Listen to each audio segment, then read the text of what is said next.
Ok. Bonjour, prof. Bonjour, cher Dani. Est-ce que tu peux te présenter? Est-ce que je peux me présenter? Là, c'est une belle question philosophique. Oui, Mathurin Tabué Tego, je suis professeur de gériatrie à l'Université des Antilles et coordonnateur de la spécialité de gériatrie à l'Université également des Antilles et exerçant mon art médical au CHU de Guadeloupe et à l'Université de Bordeaux 2. Ok. Bonjour, prof. Est-ce que tu peux nous parler de ton implication au sein de l'association Espace Enfant? Est-ce que tu peux nous parler de ton implication au sein de l'association Espace Enfant? Oui, bien sûr, elle est certes modeste puisque cette association est une association euh, qui a une vocation humanitaire et humaniste extrêmement importante. Et modestement, j'essaye de participer avec un regard à la fois scientifique, mais surtout un regard sur les stratégies de soins des personnes âgées, qui est finalement mon champ de compétences.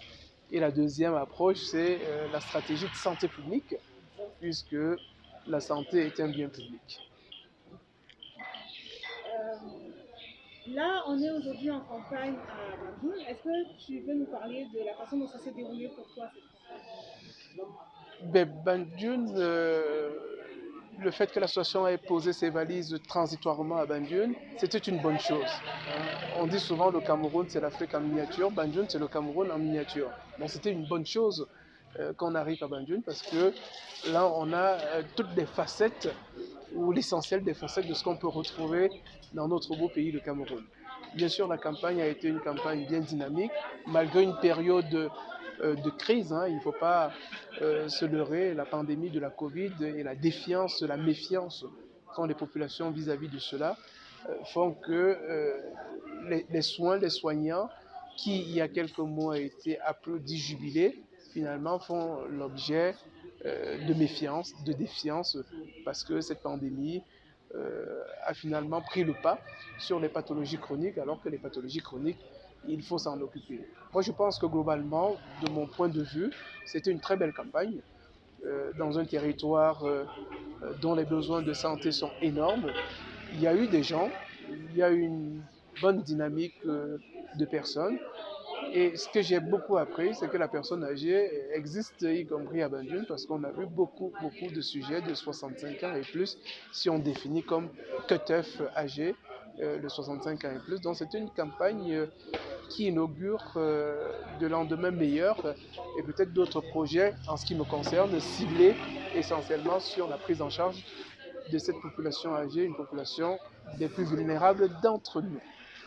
Est-ce que tu peux nous raconter une anecdote de cette campagne que tu as vécue pendant cette campagne Ah oui, avec les patients j'ai eu une anecdote avec une dame, c'est une découverte de diabète, une dame d'une soixantaine d'années qui a une polio, qui avait un handicap physique dans les suites d'une poliomyélite. Après sa découverte de diabète, elle a pu bénéficier des traitements, en tout cas d'un début de traitement apporté par l'association.